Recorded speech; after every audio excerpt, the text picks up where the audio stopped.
पराशरी ज्योतिष के अनुसार राहु और केतु अत्यंत रहस्यमय छाया ग्रह हैं। ये दिखाई देने वाले स्थूल ग्रह नहीं हैं, बल्कि वे गणितीय बिंदु हैं, जहाँ चंद्रमा का मार्ग सूर्य के मार्ग को काटता है। फिर भी इनके प्रभाव को अत्यंत शक्तिशाली माना गया है, क्योंकि ये मनुष्य के कर्म, मानसिक प्रवृत्तियों, इच्छाओं, भय, बंधनों और मुक्ति के संकेतक हैं। सरल भाषा में समझें तो राहु और केतु जीवन की दो विपरीत दिशाएं हैं।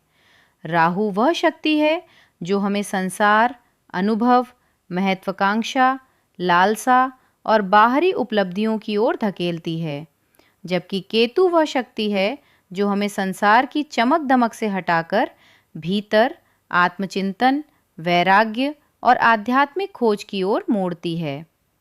पराशरी दृष्टि में राहु को ऐसा तत्व माना जाता है जो भ्रम, धुंध, असामान्यता, छल, रणनीति, असंतोष, असीम चाहत, विदेशी या अपरंपरागत चीज़ों, अचानक उतार चढ़ाव और असामान्य उपलब्धियों से जुड़ा है।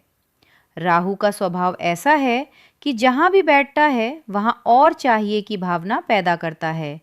यदि वह धन से जुड़ा हो तो धन की तीव्र इच्छा, यदि संबंधों से जुड़ा हो तो संबंधों में ऑब्सेशन, यदि करियर से जुड़ा हो तो प्रसिद्धि और ऊंचाई की बेचैनी। राहु व्यक्ति को परंपरागत सीमाओं से बाहर सोचने पर मजबूर कर सकता है। यही कारण है कि इसे राजनीति, मीडिया, तकनीक, इंटरनेट, ग्लैमर, विदेशी संस्कृतियों, चालाकी, रहस्यपूर्ण रणनीति और कभी-कभी व्यसन या भ्रम से जोड़ा जाता है। राहु चीज़ों को बढ़ा चढ़ाकर दिखाता है। जहाँ वास्तविकता छोटी हो, वहाँ भी वह मन में बड़ा महल खड़ा कर सकता है। इसलिए राहु सफलता भी दे सकता है और भ्रम भी। पराशरी परंपरा में राहु का व्यवहार स्थिर नहीं माना जाता। वह जिस ग्रह के साथ बैठता है, जिस ग्रह की दृष्टि में आता है, जिस भाव में होता है, उसके अनुसार उसका स्वभाव बदल सकता है। इसलिए राहु को अकेले पढ़ना अधूरा है। इसके विपरीत केतु का स्वभाव काटने वाला, तीक्ष्ण, रहस्यमय, अंतर्मुखी और आध्यात्मिक माना गया है। जहाँ राहु सिर की तरह सब कुछ निगलना चाहता है, वहीं केतु पूंछ की तरह छोड़ना जानता है। केतु बाहरी उपलब्धियों से जल्दी ऊब पैदा कर सकता है। जिस क्षेत्र में केतु बैठता है, वहाँ व्यक्ति को या तो असंतोष, दूरी, अलगाव या गहरी अंतर्दृष्टि मिल सकती है। यदि केतु संबंधों से जुड़ा हो तो व्यक्ति भावनात्मक दूरी महसूस कर सकता है। यदि ज्ञान से जुड़ा हो तो आध्यात्मिक खोज, गहन शोध या रहस्य विद्या की ओर झुकाव हो सकता है। केतु तंत्र, मंत्र, साधना, मौन, एकांत, आत्मचिंतन, पूर्व जन्म के संस्कार, अदृश्य अनुभवों और मोक्ष की दिशा से जोड़ा जाता है। पराशरी विचार में केतु का स्वभाव मंगल जैसा तीखा भी माना जाता है, तेज, निर्णायक, काटने वाला। राहु कहता है मुझे चाहिए, केतु कहता है इससे क्या होगा। राहु बाहर की दुनिया का व्यापारी है, केतु भीतर की दुनिया का सन्यासी। राहु व्यक्ति को आकर्षित करता है, उलझाता है, फंसाता है। केतु छुड़ाता है, काटता है, खालीपन देता है, ताकि व्यक्ति भीतर झांक सके। राहु का मन भविष्य की ओर भागता है, जो नहीं मिला उसे पाने की बेचैनी। केतु अतीत के अनुभव का भार लिए चलता है, जो देखा, जिया, उससे विरक्ति।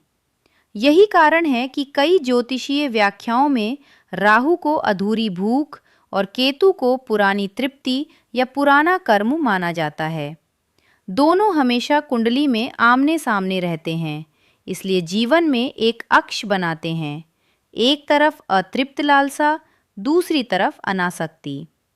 उदाहरण के लिए, यदि राहु कर्म क्षेत्र में हो और केतु ग्रह क्षेत्र में, तो व्यक्ति बाहरी उपलब्धियों के पीछे भाग सकता है, लेकिन भीतर घर परिवार से डिस्कनेक्ट महसूस कर सकता है।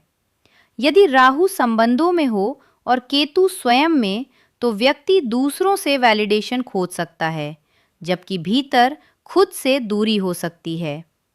राहु अक्सर सामाजिक चढ़ाई, असामान्य सफलता, विदेशीतन, मानसिक भ्रम, चालाकी या महत्वाकांक्षा देता है, जबकि केतु अचानक अलगाव, टूटन, आध्यात्मिक जागरण, इनर डिटैचमेंट, रहस्यपूर्ण अनुभव या गहरी अंतर्दृष्टि दे सकता है।